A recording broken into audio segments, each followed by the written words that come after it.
मस्त अशा घेवड्याच्या ताज्या ताज्या शेंगा इथे मी तोडून घेतलेल्या आहे। या सुट्टीमध्ये गावाला गेलो होतो। आमची छोटीशी घराभोवती बाग आहे। त्या बागेत इथे घेवड्याच्या शेंगाची वेलही लावलेला आहे।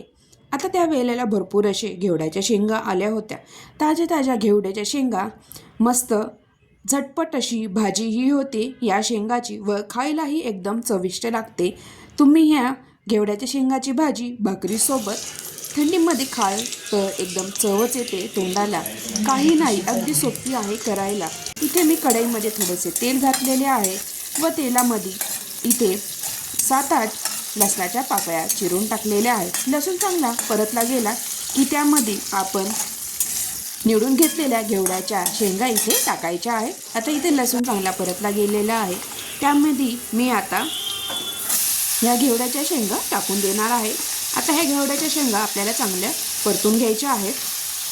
इथे घेवड्याच्या शेंगा आपल्याला वरखाली करून घ्यायच्या आहेत। इथे काही निब्बर शेंगा आहेत, त्याच्या बिया शिजायला थोडा वेळ लागतो। आता ह्या घेवड्याच्या शेंगा सगळ्या टाकून झाल्यानंतर मी चांगले परतून घेणार आहे व इथे आपल्याला झाकण लावून चांगलं वाफवून द्यायचं आहे, जेणेकरून ज्या निब्बर अशा बिया वगैरे असतात घेवड्याच्या निब्बर झालेल्या तेही चांगल्या शिजून निघतील।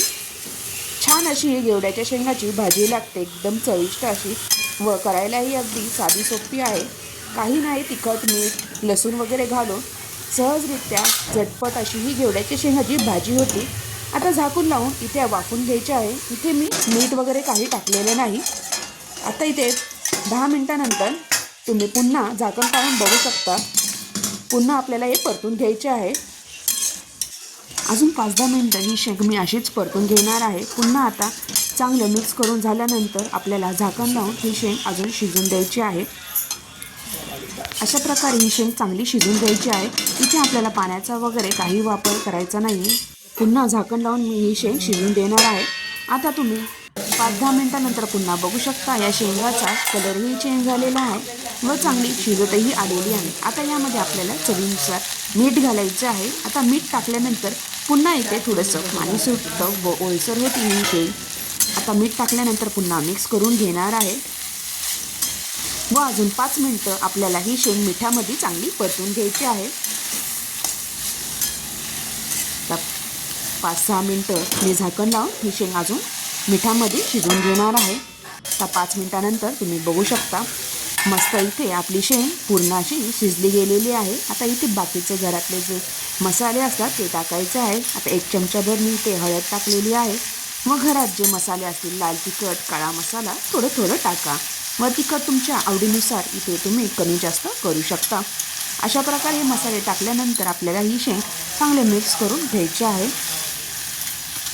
आता ही शेंग ही चांगली शिजली गेलेली आहे व जे जाड्या जाड्या बिया असतात घेवड्याच्या त्याही चांगल्या इथे मऊसर शिजल्या गेलेल्या आहे। तर मसाले टाकून झाकण लावून पुन्हा ही शेंग अजून 4-5 मिनिटं ठेवायची आहे। आता तुम्ही इथे बघू शकता, मस्त इथे घेवड्याच्या शेंगाची सुक्की भाजी आपली रेडी झालेली आहे। बाजरीच्या भाकरीसोबत तर खायला एकदम टेस्टी लागते। आता यामध्ये मी चमचाभर एवढा शेंगदाण्याचा कूट टाकणार आहे।